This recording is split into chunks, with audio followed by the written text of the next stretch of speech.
समृद्धि।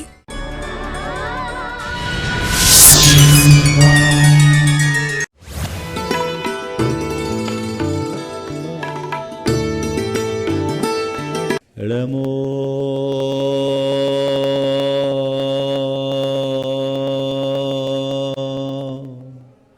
अरिहन्ताणं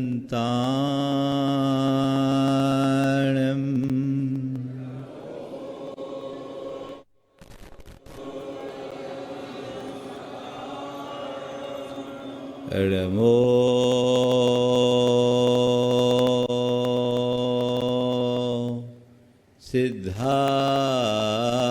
सिद्धारणं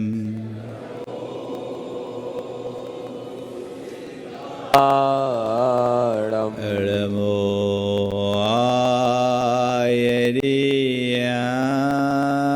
आयर्याणं नमो आयर्याणं नमो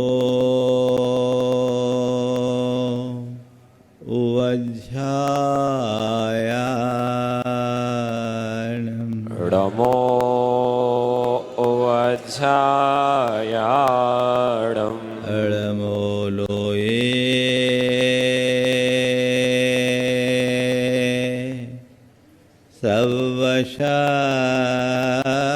सवशाहुनं नमो लोये सवसाहुडम्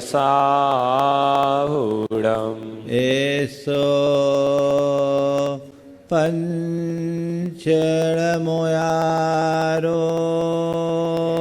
एषो पञ्चणमो यारो सर्वपावपनाशिनो सौवपावपणाशनो मङ्गलालं च सवेशिं मङ्गलारं च सौवेशिं पढ़ेमं होय मङ्गलम् पडवं होय मङ्गलम्। जय बोलो देवादिदेव 1008 श्री भगवान महावीर स्वामी की जय जय। एक जिज्ञासु सेठ किसी पहुँचे हुए संत के चरणों में पहुँचा और उनसे निवेदन किया कि गुरुदेव, जीवन में धन पैसे की उपयोगिता समझ में आती है, शरीर के स्वास्थ्य की महत्ता भी समझ में आती है, यश ख्याति प्रभाव और प्रतिष्ठा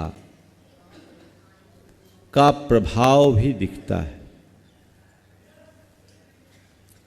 दौलत का असर दिखता है, सेहत का असर दिखता है और शोहरत का असर समझ में आता है, लेकिन धर्म का कोई प्रत्यक्ष लाभ परिलक्षित नहीं होता। फिर भी क्या वजह है कि आप सब लोग सबसे ज़्यादा धर्म की दुहाई देते हैं जो दिखाई भी नहीं पड़ता?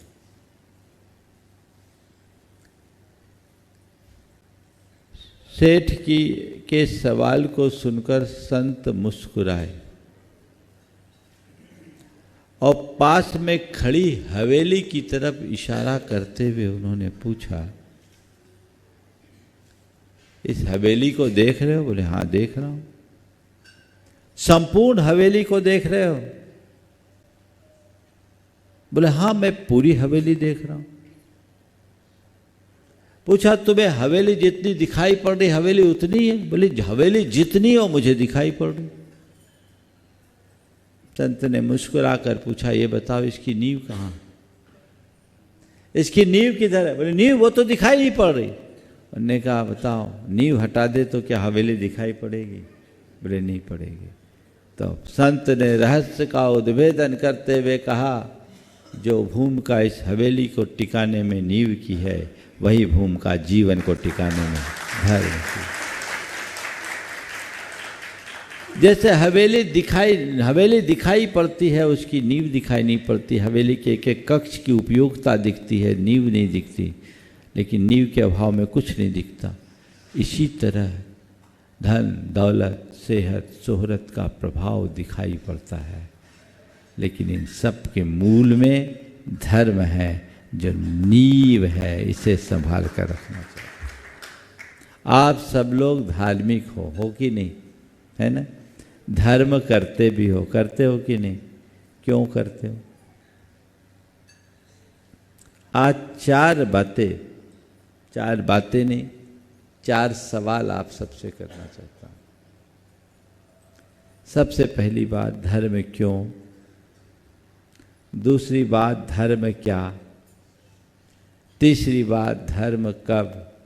और चौथी बात, धर्म कैसे?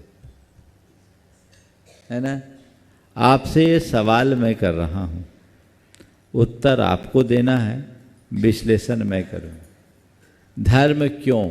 बोलो, आप लोग धर्म क्यों कर रहे हैं? हाँ, किसके लिए? आत्मा के कल्याण के लिए। ईमानदारी से पूछना, सोचना कि आत्मा की तरफ दृष्टि रहती है।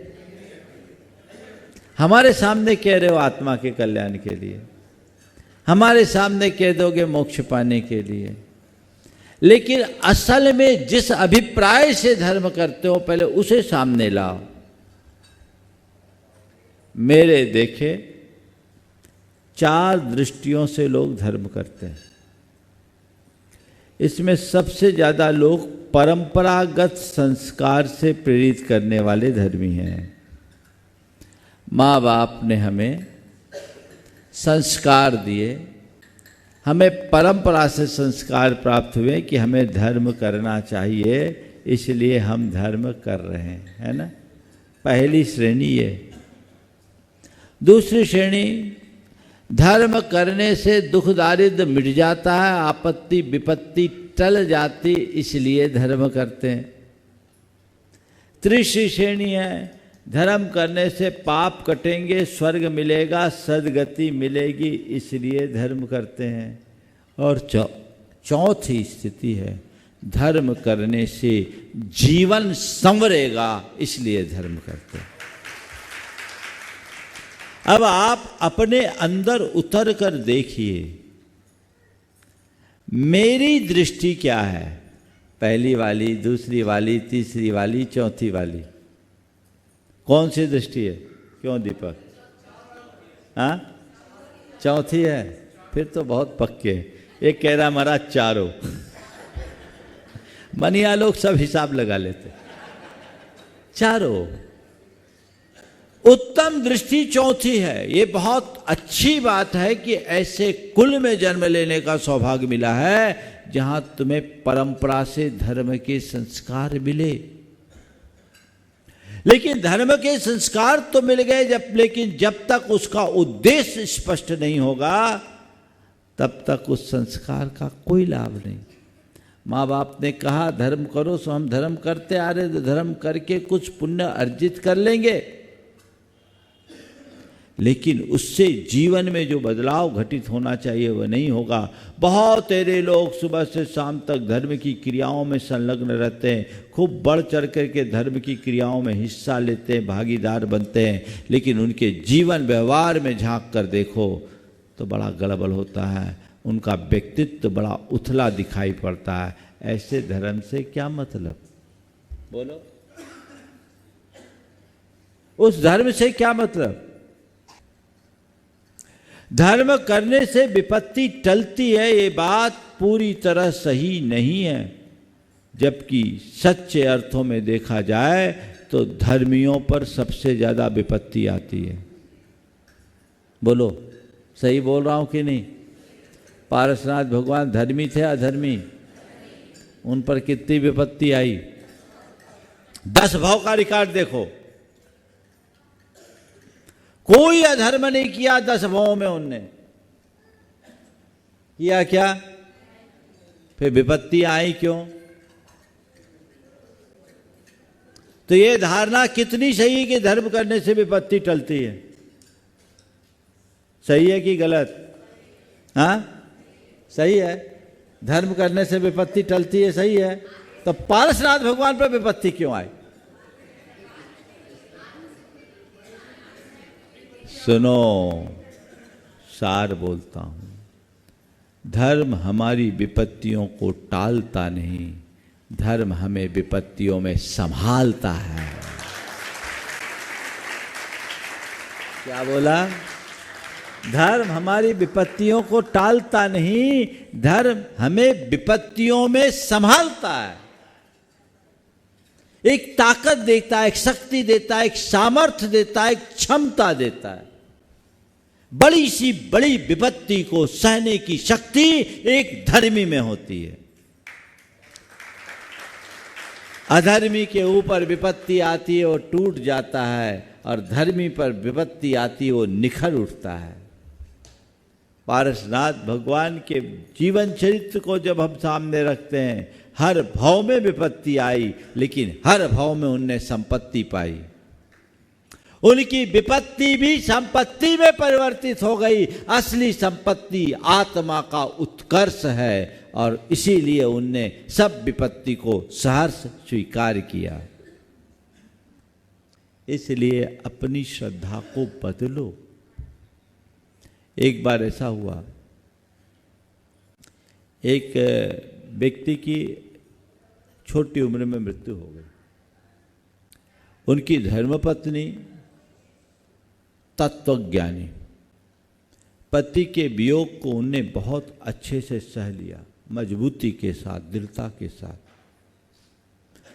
पर उसका 12 साल का बेटा इस घटना के बाद धर्म विमुख हो गया।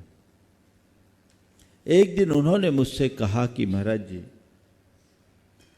मेरे पति चले गए, उस दुख को तो मैंने सह लिया होनी और नीति को समझकर, लेकिन महाराज मुझे थोड़ी सी तकलीफ इस बात की होती है कि इसकी वजह से मेरा बेटा धर्म विमुख हो गया। एक ही बेटा है महाराज, अगर बेटा धर्म से विमुख हो जाएगा तो मेरा भविष्य, परिवार का भविष्य क्या होगा?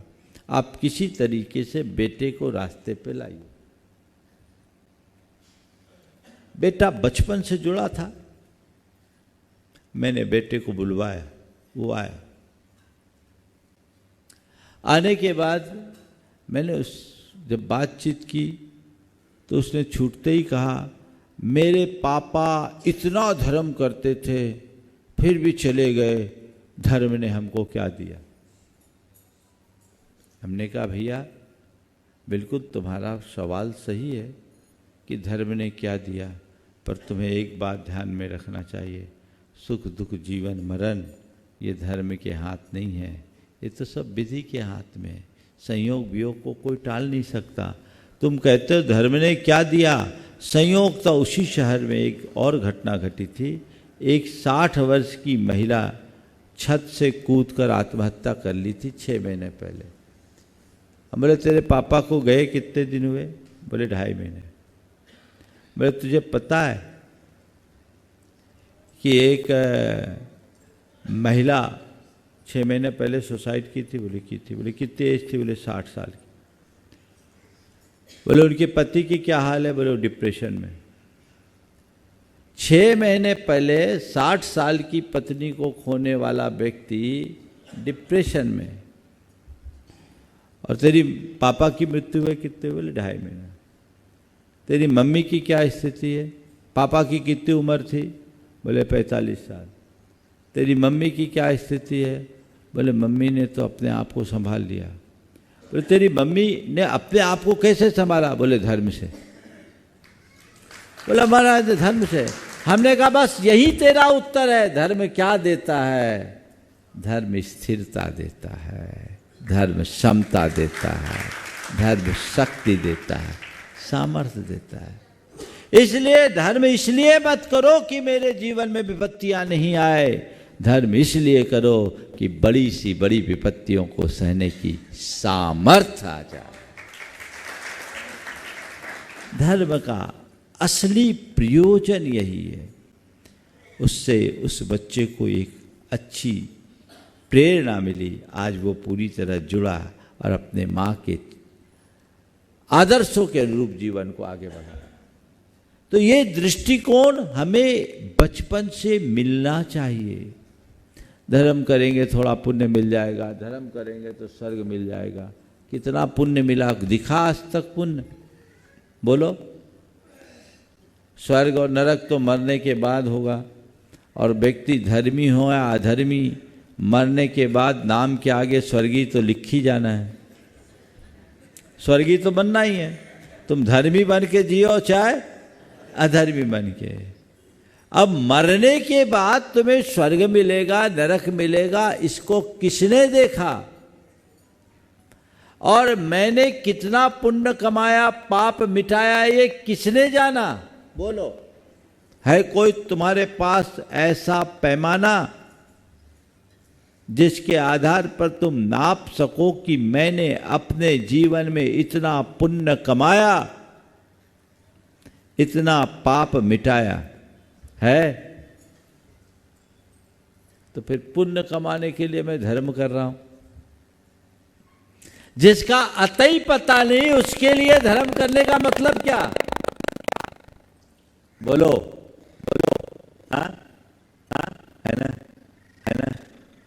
तो मैं आपको सलाह देता हूं, पुण्य कमाने के लिए धर्म नहीं करना।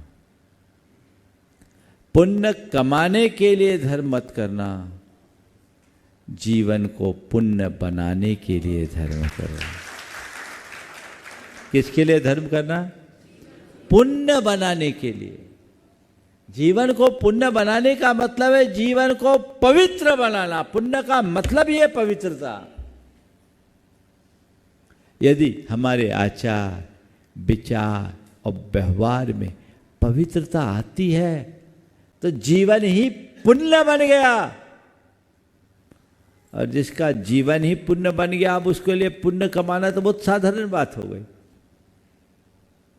उद्देश्य बदलो। पुण्य कमाने के लिए धर्म करने वाला केवल धर्म की क्रिया पर बल देगा, और जीवन को पुण्य बनाने के लिए धर्म करने का उद्देश्य रखोगे तो तुम अपने प्रत्येक विचार और व्यवहार में धर्म को प्रतिबिंबित करोगे। मैंने पुण्य कमाया, घंटे भर अभिषेक किया, पूजन किया, महाराज को आहार दे लिया, सत्संग कर लिया, प्रवचन सुन लिया, बहुत पुण्य कमा लिया। थोड़ा दान दे दिया, बहुत पुण्य कमा लिया। कोई व्रत उपवास कर लिया, बहुत पुण्य कमा लिया, है ना? हो सकता है ये सब करने में कोई आत्ममुग्धता भी हो, हमें भ्रम हो कि मैंने पुण्य कमाया, लेकिन हमारे अंदर के परिणाम हमें पाप में भी लपेट सकते हैं। यदि अंतरंग में अभिमान हो, अंतरंग में आसक्ति हो, अंतरंग में अगर और प्रकार की मलिनता हो, तो क्रिया भले पुण्य की हो, अर्जित तो पाप होगा। इसलिए आज से दृष्टिकोण बदल लीजिए।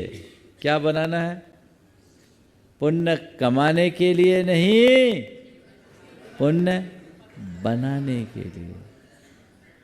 अगर ये दृष्टिकोण अंतरंग में आ गया तो तुम्हारा जीवन हर पल परिमार्जित होगा, परिष्कृत होगा। फिर ज्यादा कुछ कहने और सोचने की कोई बात ही नहीं रहेगी। धर्म करेंगे पाप कट जाएगा। पाप काटने के लिए धर्म मत करना। पाप काटने के लिए धर्म नहीं करना। अभी तक तुमने जीवन भर धर्म किया, कितना पाप कटा भगवान जानते हैं। लेकिन मैं कहता हूं, पाप काटने के लिए धर्म मत करो, पाप त्यागने के लिए धर्म करो। किसके लिए धर्म करो? समझ रहे? पाप को त्यागना है, पाप से बचना है, पाप क्रियाओं से अपने आप को मुक्त करना है। यदि मैं धर्मी हूं तो मुझे पाप से डर होना चाहिए और पापात्मक प्रवृत्तियों से दूरी बनाने की भावना होनी चाहिए। पाप काटने के लिए जितना उत्साह रखते हो, पाप त्यागने का वैसा मनोभाव होता है? प्रेरणा मिलती है तो भी हिम्मत नहीं होती, अरे कैसे छोड़े, सड़ी सी चीज नहीं छोड़ पाते। यह आसक्ति की पराकाष्ठा है। सच्चा धर्मी पाप को पाप समझता है और उसे अपनी आत्मा के पतन का कारण मानकर उससे बचने के लिए छटपटाता है। कब मुझसे पाप छूटे भाव जगाओ, जीवन में तभी और तभी बदलाव आएगा। तो धर्म के ये 3 उद्देश्य को छोड़कर यदि चौथा उद्देश्य होगा, जीवन को संवारना, अर्थात अपने आचार विचार और व्यवहार को परिष्कृत करना, सोच को बदलना, चिंतन धारा को बदलना, प्रवृत्तियों को बदल डालना, जीवन में सकारात्मक बदलाव घटित करना, ये धर्म का मूलभूत उद्देश्य है। ये होना चाहिए तो हमारे संस्कार भी सार्थक होंगे, तभी हम पुण्य कमा पाएंगे और तभी हम सद्गति के पात्र बन पाएंगे और तभी अपने आप को विपत्तियों में संभाल पाएंगे। चलूं आगे। अब दूसरी बात क्या है? धर्म क्या है धर्म? आपसे पूछो भैया थोड़ा धर्म करो तो आप क्या करोगे? बोलो, आपकी नजर में धर्म क्या है? आप लोगों से पूछना चाहता हूं, बोलो। पूजा पाठ, भक्ति, दान, पुण्य, व्रत, उपवास, यही धर्म है ना? अच्छा काम धर्म है। बहुत बढ़िया, जो जैसा उसको वैसा स्वीकार लेना। व्याख्याएं तो एक से एक है, हम भी वैसा ही स्वीकार ले रहे हैं। जब भी धर्म की बात आती है, हमारा ध्यान क्रियाओं पर जाता है, प्रवृत्तियों पर जाता है। निश्चित धर्मी क्रियाएं करता है, पर क्रिया का नाम धर्म नहीं हो तो धर्म का बाहरी रूप है। धर्म, असल धर्म है क्या? मोह खो विहीनो परिणामो अपनो हुसमो। मन मोह और क्षोभ से शून्य परिणति का नाम धर्म है।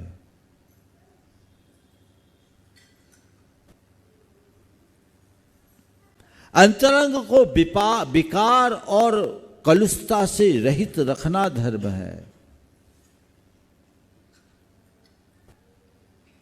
अगर मैं बाहर धर्म की क्रियाएं कर रहा हूं और मेरे अंतरंग में मोह और क्षोभ पल रहा है, तो बोलो धर्म है या धर्म का भ्रम? मूल को भूल जाओ और बाहर उलझ के रह जाओ तो ये सब एक प्रकार की आत्म मुग्धता है। चाहे कोई गृहस्थ हो या साधु,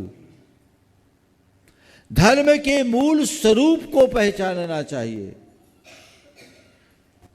और जितनी धार्मिक क्रियाएं हैं उनके उद्देश्य को भी समझना चाहिए।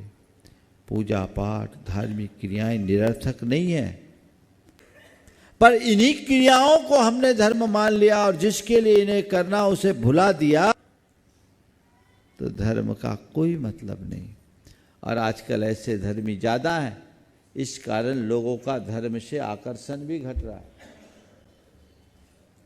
मैं सम्मेद शिखर में था, एक परिवार आया दिल्ली का, उनके साथ एक युवक था, बाहर से पढ़कर आए थे।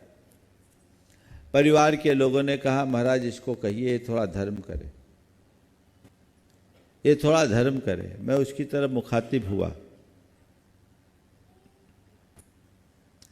और जैसे ही मुखातिब हुआ उसने कहा महाराज यदि धर्म का वही स्वरूप है जो मेरे मम्मी पापा करते हैं तो मुझे ऐसे धर्म से एलर्जी है। धर्म का वही स्वरूप है जो मेरे मम्मी पापा करते हैं तो मुझे ऐसे धर्म से एलर्जी है। मैं एक पल को चौंका। हमने कहा भैया एलर्जी क्यों है? उसके संकोच के भापते हुए मैंने उसके मम्मी पापा को बाहर किया। उसे पूछा भैया मामला क्या है? बोले महाराज मेरे मम्मी पापा रोज सवेरे 5 बजे घर से मंदिर जाते हैं। 5 बजे सुबह घर से मंदिर जाते हैं, 10 बजे लौटते हैं और महाराज क्या बताऊं, लड़ते हुए जाते हैं, झगड़ते हुए आते हैं। महाराज 5 बजे से 10 बजे तक धर्म करने वाले में इतनी लड़ाई, तो धर्म करने में कैसी भलाई? मैंने कहा भैया ये बात तो वाकई में दुखदाई है, लेकिन इसमें कमी धर्म की नहीं, तेरे मम्मी पापा की होगी। मैंने पूछा ये बताओ तुम अपने इमोशंस पर कंट्रोल करना चाहते हो कि नहीं? बोले चाहता हूँ। तुम बैड हैबिट्स से बचना चाहते हो कि नहीं? बोले बचना चाहता हूँ। बोले यही तो धर्म। बोले यही धर्म है, अपने नेगेटिव इमोशंस पर नियंत्रण करना, अपनी बैड हैबिट्स को कंट्रोल करना, यही धर्म है। उसने कहा महाराज धर्म में ऐसा कुछ है तो मुझे इंटरेस्ट है, मैं आपके पास बैठना चाहूँगा। बोले हमको तो यही कहा जाता माला फेरो, हमको कहा जाता मंदिर जाओ, हमको कहा जाता अभिषेक करो, हमको कहा जाता पूजा करो, हमको कहा जाता मुनियों को आहार दो। हमने कहा बिल्कुल, जो बातें कही जाती है वो गलत नहीं, लेकिन उसके प्रति जो समझ है वह गलत है। ये सब क्रियाएं करो किसके लिए? अपने आप को संभालने के लिए। तो जीवन को संवारने के लिए यदि धर्म करते हैं तो धर्म सार्थक होता है, अन्यथा धर्म का कोई लाभ नहीं है। वो दृष्टिकोण अपने भीतर विकसित कीजिए। अब तीसरी बात, 8 मिनट बचे हैं, बात पूरी करनी। कब करे धर्म? कब करे? हाँ, बहुत बढ़िया, प्रत्येक क्षण, प्रति क्षण। प्रायः धर्म के संदर्भ में खासकर युवाओं की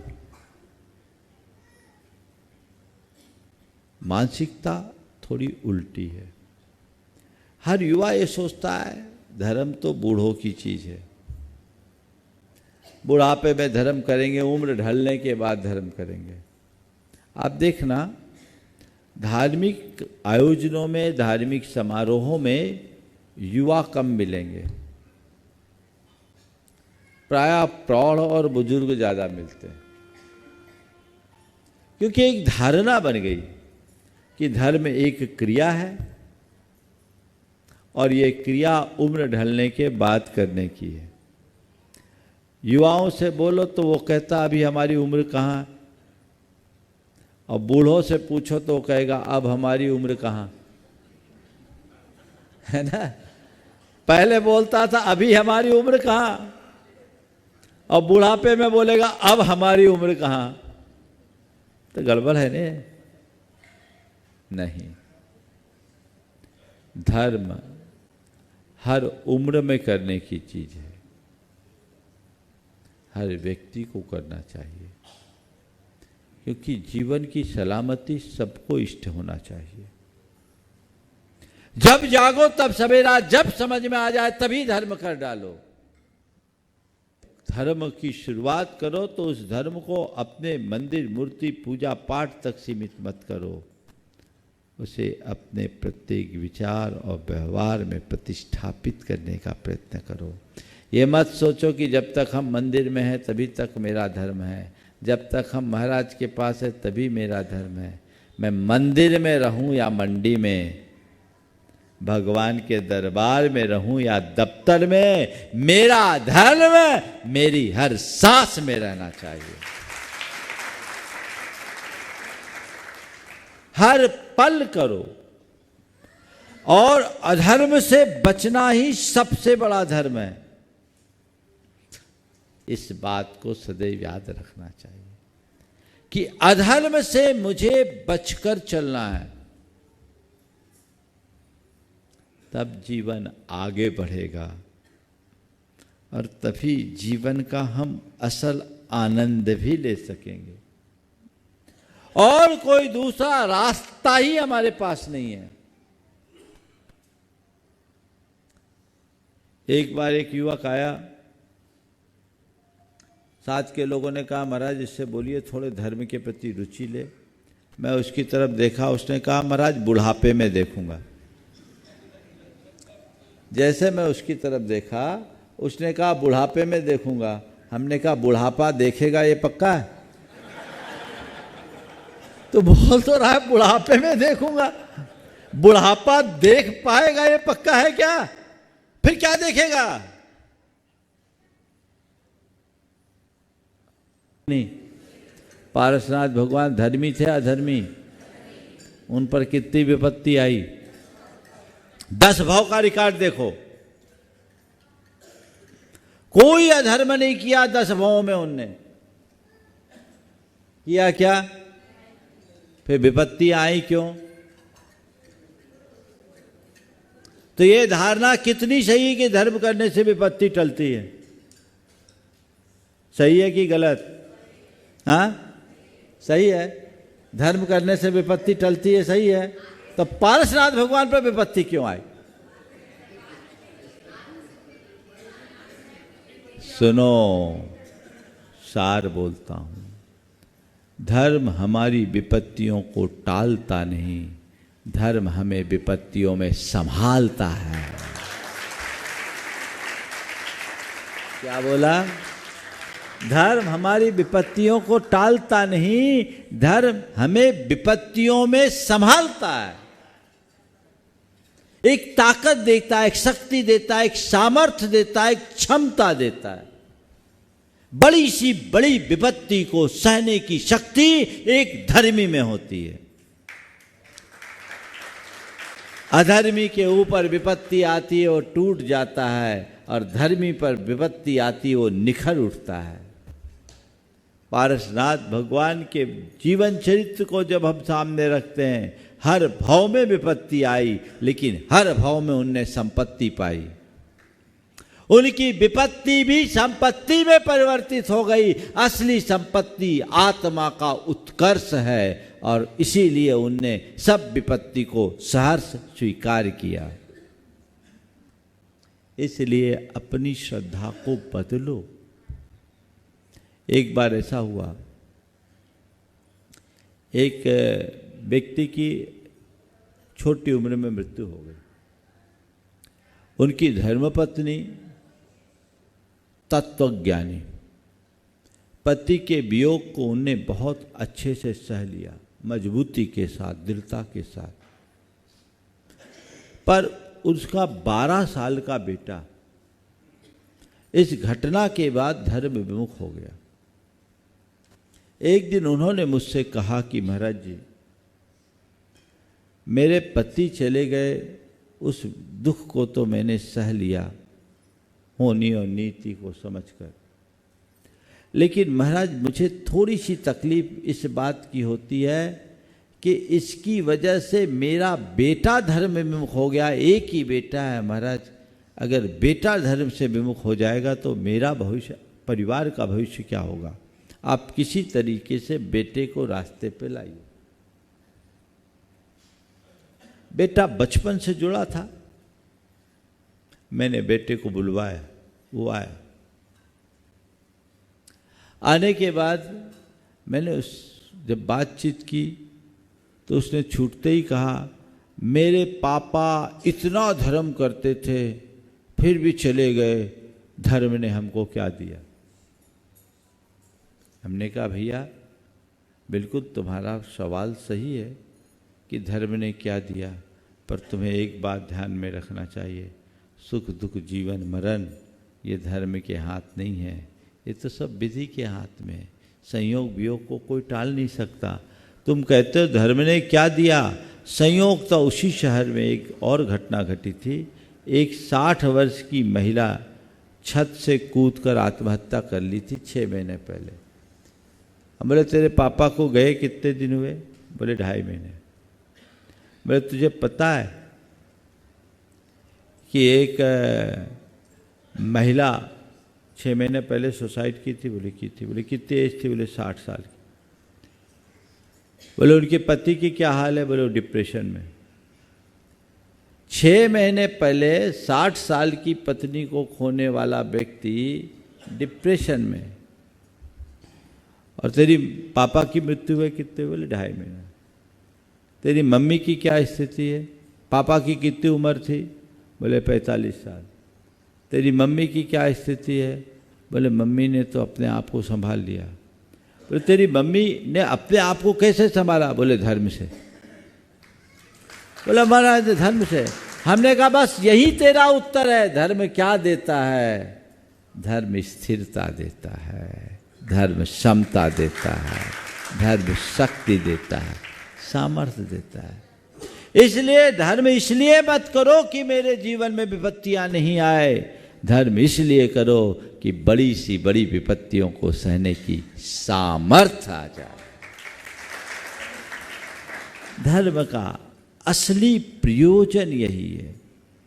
उससे उस बच्चे को एक अच्छी प्रेरणा मिली, आज वो पूरी तरह जुड़ा और अपने माँ के आदर्शों के अनुरूप जीवन को आगे बढ़ा। तो ये दृष्टिकोण हमें बचपन से मिलना चाहिए।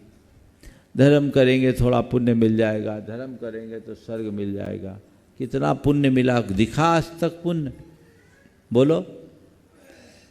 स्वर्ग और नरक तो मरने के बाद होगा, और व्यक्ति धर्मी हो या अधर्मी, मरने के बाद नाम के आगे स्वर्गीय तो लिख ही जाना है। स्वर्गीय तो बनना ही है। तुम धर्मी बन के जियो चाहे अधर्मी बन के।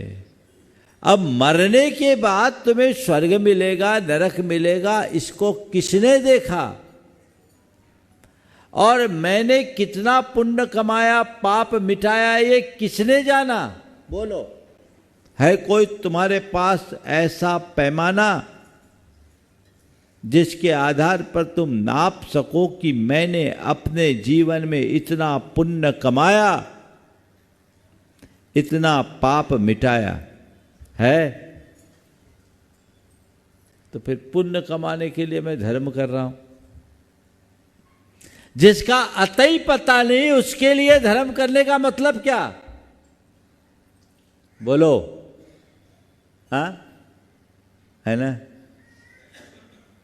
तो मैं आपको सलाह देता हूं, पुण्य कमाने के लिए धर्म नहीं करना। पुण्य कमाने के लिए धर्म मत करना, जीवन को पुण्य बनाने के लिए धर्म करो। किसके लिए धर्म करना? पुण्य बनाने के लिए। जीवन को पुण्य बनाने का मतलब है जीवन को पवित्र बनाना। पुण्य का मतलब ही है पवित्रता। यदि हमारे आचार, विचार और व्यवहार में पवित्रता आती है तो जीवन ही पुण्य बन गया। और जिसका जीवन ही पुण्य बन गया, अब उसके लिए पुण्य कमाना तो बहुत साधारण बात हो गई। उद्देश्य बदलो। पुण्य कमाने के लिए धर्म करने वाला केवल धर्म की क्रिया पर बल देगा, और जीवन को पुण्य बनाने के लिए धर्म करने का उद्देश्य रखोगे तो तुम अपने प्रत्येक विचार और व्यवहार में धर्म को प्रतिबिंबित करोगे। मैंने पुण्य कमाया, घंटे भर अभिषेक किया, पूजन किया, महाराज को आहार दे लिया, सत्संग कर लिया, प्रवचन सुन लिया, बहुत पुण्य कमा लिया। थोड़ा दान दे दिया, बहुत पुण्य कमा लिया। कोई व्रत उपवास कर लिया, बहुत पुण्य कमा लिया, है ना? हो सकता है ये सब करने में कोई आत्ममुग्धता भी हो, हमें भ्रम हो कि मैंने पुण्य कमाया, लेकिन हमारे अंदर के परिणाम हमें पाप में भी लपेट सकते हैं। यदि अंतरंग में अभिमान हो, अंतरंग में आसक्ति हो, अंतरंग में अगर और प्रकार की मलिनता हो, तो क्रिया भले पुण्य की हो, अर्जित तो पाप होगा। इसलिए आज से दृष्टिकोण बदल लीजिए। क्या बनाना है? पुण्य कमाने के लिए नहीं, पुण्य बनाने के लिए। अगर ये दृष्टिकोण अंतरंग में आ गया तो तुम्हारा जीवन हर पल परिमार्जित होगा, परिष्कृत होगा। फिर ज्यादा कुछ कहने और सोचने की कोई बात ही नहीं रहेगी। धर्म करेंगे पाप कट जाएगा। पाप काटने के लिए धर्म मत करना। पाप काटने के लिए धर्म नहीं करना। अभी तक तुमने जीवन भर धर्म किया, कितना पाप कटा भगवान जानते हैं। लेकिन मैं कहता हूं, पाप काटने के लिए धर्म मत करो, पाप त्यागने के लिए धर्म करो। किसके लिए धर्म करो? समझ रहे?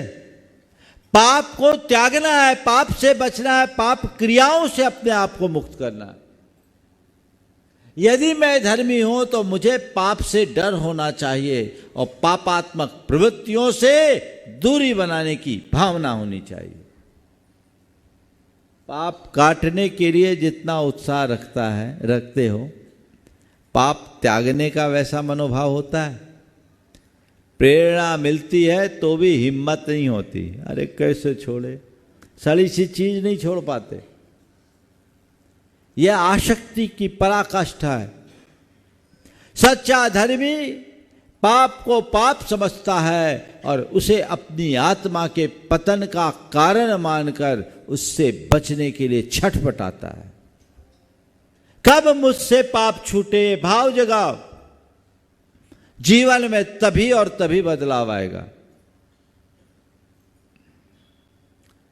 तो धर्म के ये 3 उद्देश्य को छोड़कर यदि चौथा उद्देश्य होगा, जीवन को संवारना,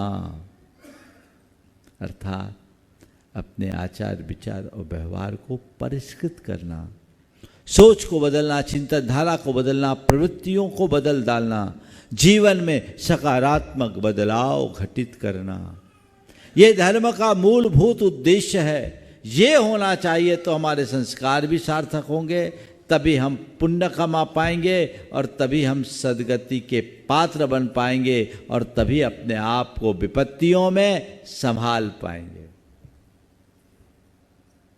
चलूं आगे। अब दूसरी बात क्या है? धर्म क्या है धर्म? आपसे पूछो भैया थोड़ा धर्म करो तो आप क्या करोगे? बोलो, आपकी नजर में धर्म क्या है? आप लोगों से पूछना चाहता। बोलो। पूजा पाठ, भक्ति, दान, पुण्य, व्रत, उपवास, यही धर्म है ना? अच्छा काम धर्म है। बहुत बढ़िया। जो जैसा उसको वैसा स्वीकार लेना। व्याख्याएं तो एक से एक है, हम भी वैसा ही स्वीकार ले रहे हैं। जब भी धर्म की बात आती है, हमारा ध्यान क्रियाओं पर जाता है, प्रवृत्तियों पर जाता है। निश्चित धर्मी क्रियाएं करता है, पर क्रिया का नाम धर्म नहीं हो तो धर्म का बाहरी रूप है। धर्म, असल धर्म है क्या? मोह खो विहीनो परिणामो अपनो हुसमो। मन मोह और क्षोभ से शून्य परिणति का नाम धर्म है।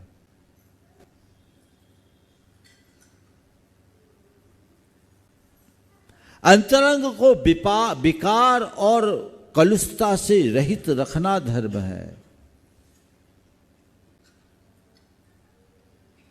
अगर मैं बाहर धर्म की क्रियाएं कर रहा हूं और मेरे अंतरंग में मोह और क्षोभ पल रहा है, तो बोलो धर्म है या धर्म का भ्रम? मूल को भूल जाओ और बाहर उलझ के रह जाओ तो ये सब एक प्रकार की आत्म मुग्धता है। चाहे कोई गृहस्थ हो या साधु, धर्म के मूल स्वरूप को पहचानना चाहिए और जितनी धार्मिक क्रियाएं हैं उनके उद्देश्य को भी समझना चाहिए। पूजा पाठ धार्मिक क्रियाएं निरर्थक नहीं है, पर निरर्थक बना देती है हमारी दृष्टि। अगर उनके प्रति सही दृष्टिकोण हो तो इससे अच्छा आलंबन ही नहीं। ये सब हम क्यों कर रहे हैं? अपने आप को अशुभ से बचाने के लिए कर रहे हैं, अपने मन के विकारों के समन के लिए कर रहे हैं, अपने अंतरंग की मलिनता को दूर करने के लिए कर रहे हैं, तब तो ये सार्थक है। पर इन्हीं क्रियाओं को हमने धर्म मान लिया और जिसके लिए इन्हें करना उसे भुला दिया, तो धर्म का कोई मतलब नहीं। और आजकल ऐसे धर्मी ज्यादा हैं, इस कारण लोगों का धर्म से आकर्षण भी घट रहा है। मैं सम्मेद शिखर में था, एक परिवार आया दिल्ली का, उनके साथ एक युवक था, बाहर से पढ़कर आए थे। परिवार के लोगों ने कहा महाराज इसको कहिए ये थोड़ा धर्म करे, ये थोड़ा धर्म करे। मैं उसकी तरफ मुखातिब हुआ और जैसे ही मुखातिब हुआ उसने कहा महाराज यदि धर्म का वही स्वरूप है जो मेरे मम्मी पापा करते हैं तो मुझे ऐसे धर्म से एलर्जी है। धर्म का वही स्वरूप है जो मेरे मम्मी पापा करते हैं तो मुझे ऐसे धर्म से एलर्जी है। मैं एक पल को चौंका।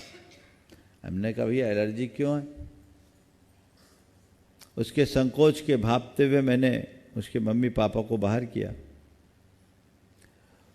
उसे पूछा भैया मामला क्या है? बोले महाराज मेरे मम्मी पापा रोज सवेरे 5 बजे घर से मंदिर जाते हैं। 5 बजे सुबह घर से मंदिर जाते हैं, 10 बजे लौटते हैं और महाराज क्या बताऊं, लड़ते हुए जाते हैं, झगड़ते हुए आते हैं। महाराज 5 बजे से 10 बजे तक धर्म करने वाले में इतनी लड़ाई, तो धर्म करने में कैसी भलाई? मैंने कहा भैया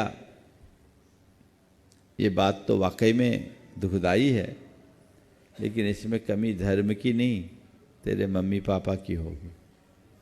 मैंने पूछा ये बताओ तुम अपने इमोशंस पर कंट्रोल करना चाहते हो कि नहीं? बोले चाहता हूँ। तुम बैड हैबिट से बचना चाहते हो कि नहीं? बोले बचना चाहता हूँ। बोले यही तो धर्म है। बोले यही धर्म है, अपने नेगेटिव इमोशंस पर नियंत्रण करना, अपने बैड हैबिट्स को कंट्रोल करना, यही धर्म है। उसने कहा महाराज धर्म में ऐसा कुछ है तो मुझे इंटरेस्ट है, मैं आपके पास बैठना चाहूँगा। बोले हमको तो यही कहा जाता माला फेरो, हमको कहा जाता मंदिर जाओ, हमको कहा जाता अभिषेक करो, हमको कहा जाता पूजा करो, हमको कहा जाता मुनियों को आहार दो। हमने कहा बिल्कुल जो बातें कही जाती है वो गलत नहीं, लेकिन उसके प्रति जो समझ है वह गलत है। ये सब क्रियाएं करो किसके लिए? अपने आप को संभालने के लिए।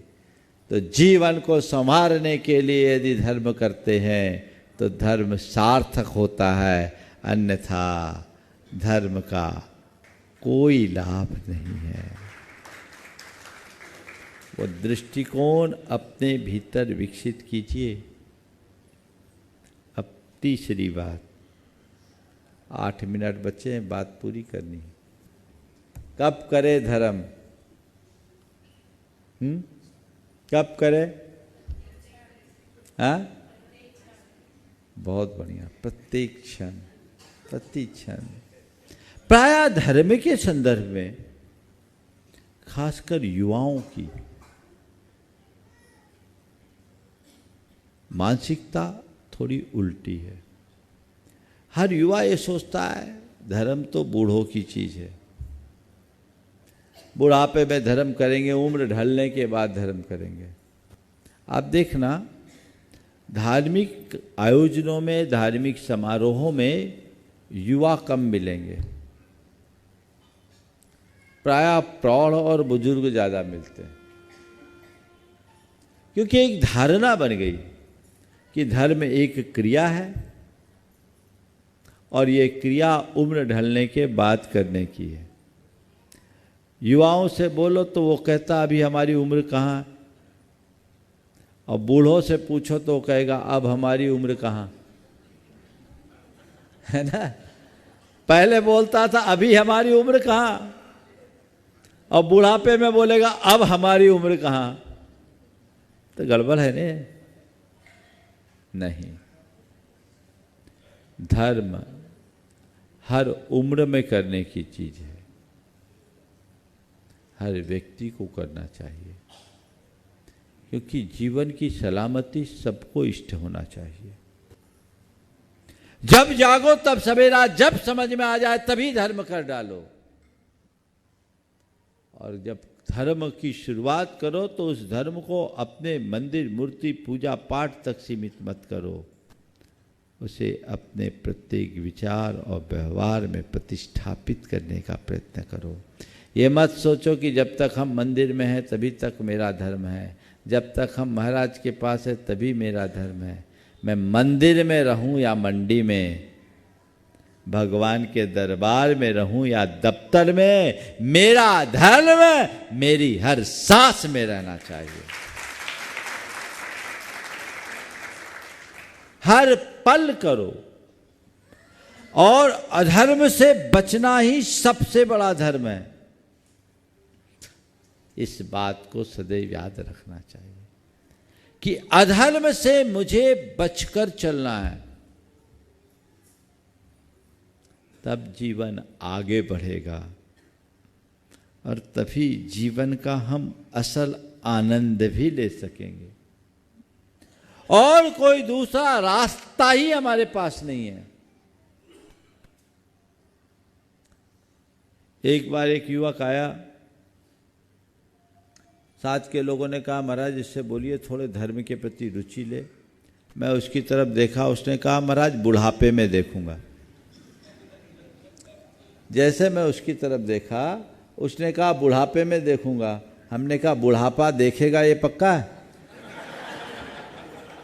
तो बोल तो रहा है बुढ़ापे में देखूंगा, बुढ़ापा देख पाएगा ये पक्का है क्या?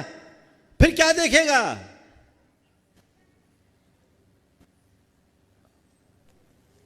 जीवन की नश्वरता को समझो, पल भर का ठिकाना नहीं। इसलिए इस अवस्था में हम जितना बेहतर कर सके करने के लिए तत्पर रहे। एक बार समझ आ जाए तो उसे हृदय में इस तरह अवधारित कर लो कि सपने में भी अधर्म न हो पाए, तब जीवन का उत्कर्ष होगा। अंतरंग में उत्साह बढ़े तो हमारे धर्म की रुचि भी अपने आप बढ़ेगी, और धर्म रुचि बढ़ेगी तो धार्मिक क्रियाओं में सहभागिता भी आपो आप बढ़ेगी। वो रुचि प्रगाढ़ता के साथ बढ़ाने का सुयत्न करना चाहिए, उसकी तरफ अपनी दृष्टि होनी चाहिए। आखिरी बात, धर्म कैसे करे? कैसे करे? उत्साह के साथ, रुचि के साथ।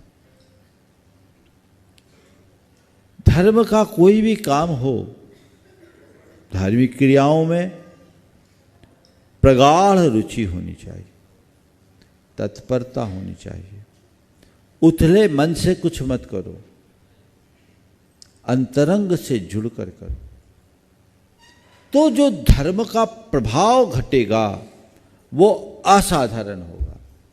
और ऊपरी मन से कोई काम करेंगे, यदि मैं जीवन से धर्म करता आया हूं, जब से होश संभाला तब से मैंने धर्म किया, धार्मिक आचरण की, मेरी स्वाभाविक धार्मिक अभिरुचि रही है, तो उसका लक्षण भी दिखना चाहिए, प्रभाव परिलक्षित होना चाहिए, तब तो मतलब है। नहीं तो तुम धर्मी कहला भले जाओ, धर्मी रहो इसकी कोई गारंटी नहीं। हमें अपने आप को धर्मी बनाना है ना। अच्छा, आपसे एक सवाल करता हूं, दूसरा थोड़ा हट के। अपने आप को धर्मी मानते हो या पापी? हाँ, बोलो जोर से। धर्मी मानते हो? पक्का? लॉक कर दूं? अपने आप को धर्मी मानते हो तो पाप करना छोड़ दो। अब बोलो, अगर धर्मी मानते हो तो पाप करना छोड़ दो। अब क्या हो गया? अब क्या मानते हो? पापी? क्या मानते हो? बोलो। अगर पापी मानते हो तो धर्म करना शुरू कर दो। इतना ही तो करना है, और क्या करना है? धर्मी मानते हो तो पाप करना छोड़ दो, और पापी मानते हो तो धर्म करना शुरू कर दो। मुश्किल ये है, न इधर के न उधर के, न पाप छोड़ पाते न धर्म कर पाते। तो ये अधबीच वाली स्थिति हमें तो त्रिशंकु बना के रखेगी। उस अधबीच की स्थिति से बाहर निकले और उसके मूलभूत स्वरूप को आत्मसात करके चले, तो वो हमारे जीवन की बेहतरी का आधार बनेगा, और उसके आधार पर हम अपने जीवन का वास्तविक उत्कर्ष कर पाएंगे। इसलिए आज से गांठ बांधे, मैं जो भी धर्म करूं मन लगा कर करूं, तत्परता से करूं, उसके मूलभूत प्रयोजन को सामने रख करके करूं। मेरी क्रिया भले थोड़ी सी हो, लेकिन जितनी भी क्रिया हो वो कोई क्रिया ना हो, उसमें मेरे मन प्राण जुड़े रहे। कई बार तो लोग कई तरह की बात करते हैं। एक जगह निर्वाण कांड चल रहा था और एक महिला ऊंचे स्वर में निर्वाण कांड, उसकी आवाज़ कुछ ज़्यादा थी, मेरे कान में आवाज़ आई, 2 बलभद्र मुफ्त में गए। हमने कहा इनकी पूजा भी मुफ्त में गई। बोलना था मुकद्दी में गए, और बोल क्या रही है? मुफ्त में गए। तो ये जो चीजें हैं, ध्यान रखना, रूटीन की तरह धर्म मत करो। धर्म इस तरह करो कि तुम्हारे जीवन की रूटीन बदल जाए, तो जीवन धन्य होगा। समय आप सबका हो गया, यहीं पर विराम। बोलिए परम पूज्य आचार्य गुरुवर श्री विद्यासागर जी।